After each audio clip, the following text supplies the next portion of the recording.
Rohit Yadav. He is Professor and Head of General Surgery, Virat Medical College and Teaching Hospital. He will be presenting on ERCP by surgeons. Respected chairpersons, faculty, namaste, good afternoon. Thanks Palesma ma'am and Dr. Bhandari for inviting me and sharing my knowledge on ERCP by surgeons. Dear faculty members, please wake up. I am here to make you wake up. Otherwise, you are going to lose your important territory very soon. So be careful. In due course of time, you are going to lose a lot. So I am working at Virat Medical College Teaching Hospital. So whenever I attend national or international conference, so invariably I used to get one topic of debate between laparoscopic CVD exploration or ERCP. So initially I used to do lots of laparoscopic CVD exploration, but with getting some training in ERCP, I am convinced myself that for CVD stone, treatment of choice is endoscopy, not laparoscopic or open CVD explorations. Then another national or international controversy going all over the world is who should do ERCP. The conclusion should be the ERCP should be done by whoever is best trained, most experienced and who are capable of dealing with the complications. So to find out what is the reality, what are the legal problems, so once you find the Medical Council's rules and regulation formulated 2017, it clearly shows that to complete your MCS course, you must do at least 25 ERCP independently. This is the guidelines made by Medical Council of Nepal. So there is no doubt that all the surgeons should learn ERCP.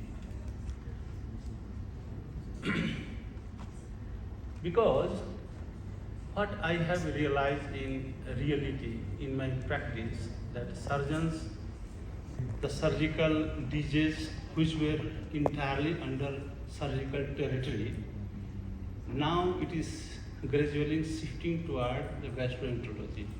And the young surgeons who is fond of the common disease like CVD stones, obstructive jaundice, bile leaks, they have to surrender themselves, they have to ask help from the gastroenterologist.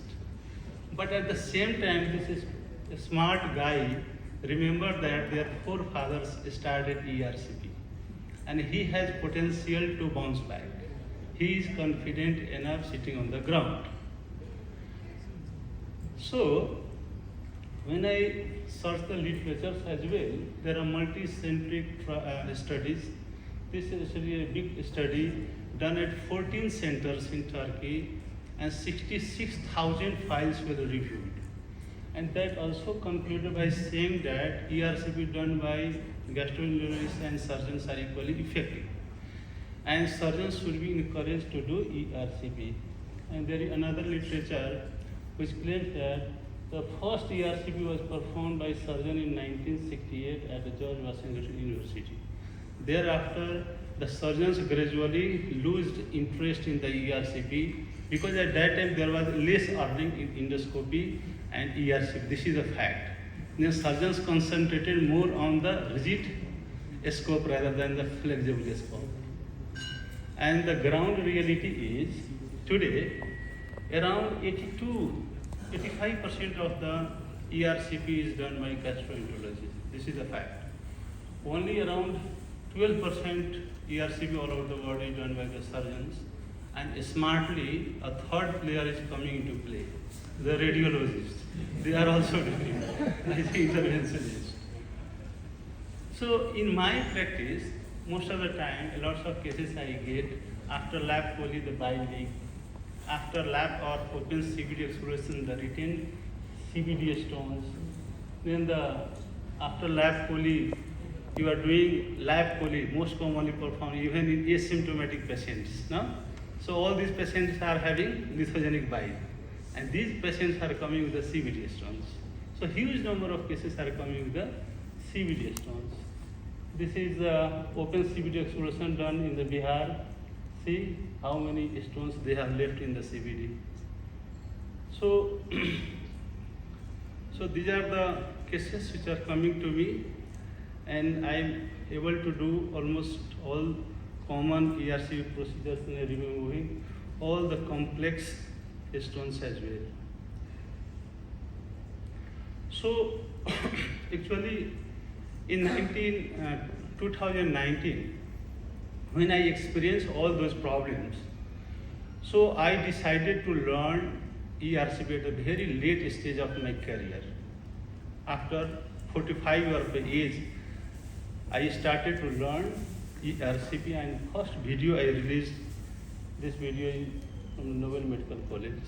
But there is no mentor who will teach me, as a surgeon who will train me. So I started searching mentors. So I went to the Dhulikhet. I called gastroenterologists from other centers to train me. Then there was lots of ups and downs. I went to Bangladesh. Sometimes I thought that no, it's not possible. I have to surrender it. Because this learning curve of ERCP is too deep. And there are lots of complications as well. So thereafter I went to the AIG center. I stayed there for 2 weeks. I learned, I had a horizon of experience at AIG. And what I realized there, not only me as a person, all over the India, surgeons are learning ERCP from the physicians. Look at this conference. This is annual conference of the surgeons, IAGS, in which the pre-conference or conference is organized by the AIG, the gastroenterologists, who are training the surgeons in the national conference that how we should do ERCP. So at least I am in a safer position that I am not only there are other surgeons also who are learning from gastroenterologists. So after doing such a struggle in ERCP, finally I am able to do the CRE manual dilatation, removing all type of stones. I started doing SAMS metallic stent for advanced cholangiocarcinoma cases. I have started doing cholangioscopy and taking biopsy from the distal CBD because diagnosis is really too challenging, especially in the early operable cases of cholangiocarcinoma. I don't know how to do endoscopic ultrasound, but I drained pseudocyst of pancreas in the stomach without knowing ultrasound. I just punched out the cyst in the stomach and the patient went off. And this is some, surgeons have some overconfidence, and what I have realized that surgeons have a short course of learning ERCP. So surgeons can learn ERCP very fast. So these are the varieties of ERCP cases I have performed before coming to this conference.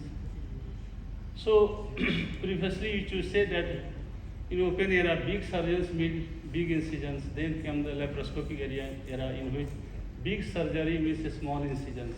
And now in the era of endoscopy, big surgery means no incision at all. So this problem is going all over the world. Hence, across North America, Europe, Asia, Australia, everywhere, they are investing heavily in advanced endoscopy training.